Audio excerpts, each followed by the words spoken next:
Эмэгтгсэн равжрын равжир.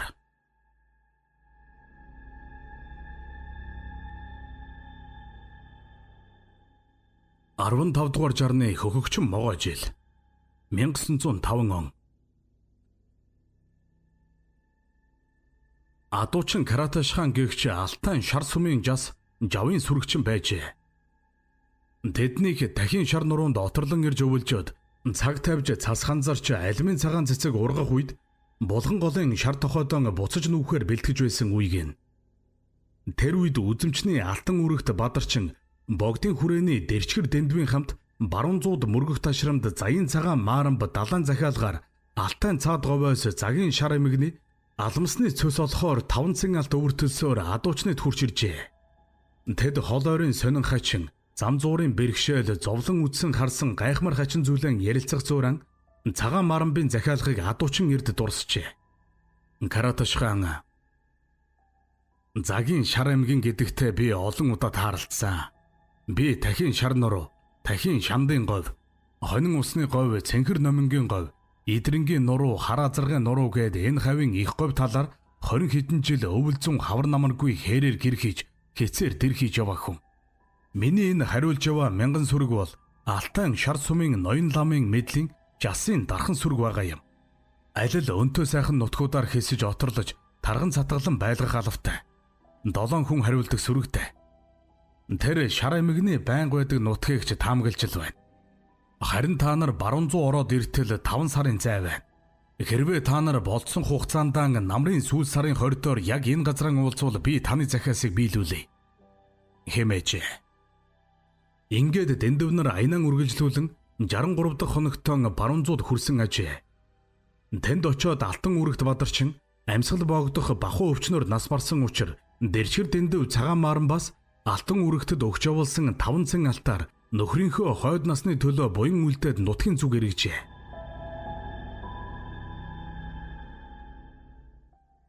Адуучин Караташхан загийн шугууд тохоо орчин мурт өргөн бадрын хөлний мөрийг цаг үргэлж үздэг байсан боловч түүнийг чухам юуны мөр болохыг сонирхдаггүй.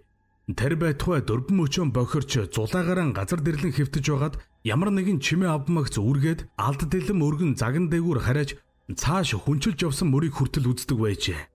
Ялангуяа цэнхэр номингийн говийн ботхон хоолойд цэрдэн дээр гიშгсэн мөр элбэг дайралддаг байжээ. Алтан үрэгт бадарчангаас шан хүртэх болцоод намрын сүүл сарын хорд ойрцсон тул адуучдын хамт ботхон хоолойд хэд дахин очиход энд тэнд мөр дайралтахаас биш ёр бараа сураг харагддаггүй байжээ.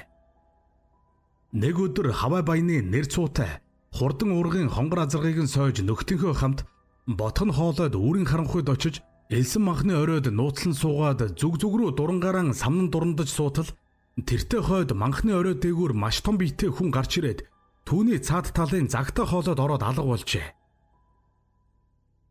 Тэд нар мүлхэж мирааж бие биедэн ойртон ирэхэд Караташхан за нөгөө шар эмгэн явж байна.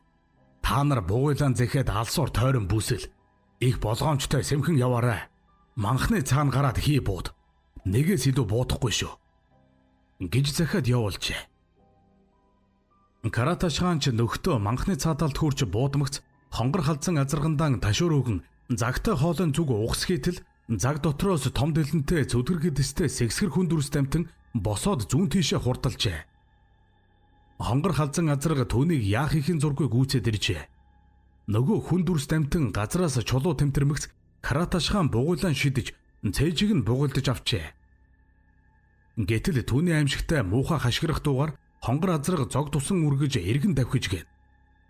Караташхан ч загийн шар эмгнийг бугуйлдсан бугуйлан дөрөвчлэн чиржээ. Чирэгдэн дэгдэж яваа загийн шар эмгэн азарганаас огт хоцрохгүй хурдалсаар байжээ. Нөхд нь Караташханыг нэхэн даган давхицгаажээ.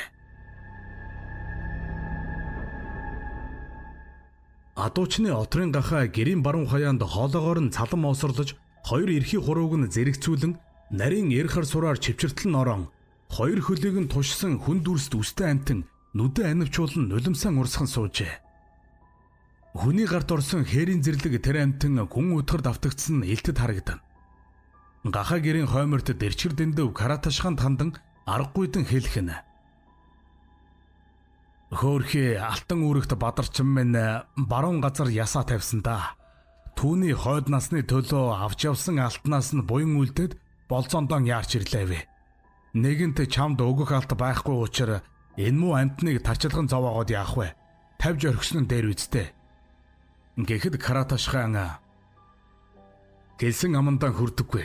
Надад өгөх шан нэгэнд байхгүй болсон бол үүнийг тавихаас биш яах вэ? Энэ амтэн 3 хоног манай овооход байгаа юм. Шөнийн цагт эрен бололтой хахир муухай дуутай амтэн гадуур эргэж хашгираад адуу мал үргээгээд амар заяа юр үзүүлэхгүй юм. Бас энэ амтэн хариугүй төрг шахсан жирэмсэн бололтой юм. Арьс мах нь хүнд ашиггүй энэ амтныг би ингэж байлгаад яах вэ? Гэж хэлээд судлаж тавьжээ. Тэр адуучны овооход ойролцоо үйлчсэн айлын хүүхдүүд одоо Баян Үлгийн аймгийн Цэнгэл сумын харьяат 79 настай өвгөн Жапар, Улаан хус сумын төвд байгаа 77 настай Хавидултай, Сагсай сумын төвд байсан мөн 70 гаруй насны өвгөн хуучилж байжээ. Энэ хөнгөрөөс мах идэхгүй. Мөлжсөн ясыг өвөл тас хазаад залгичхан. Шөнийн цагт гадуур нь хашгираад эргээд байсан амтны нь овоохотой чацуу шахам.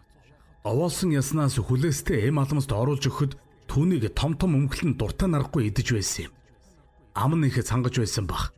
Бид түүнд дарны лаазанд ус хийж аманд нь барихад дуртай нарахгүй задгалдаг байлаа.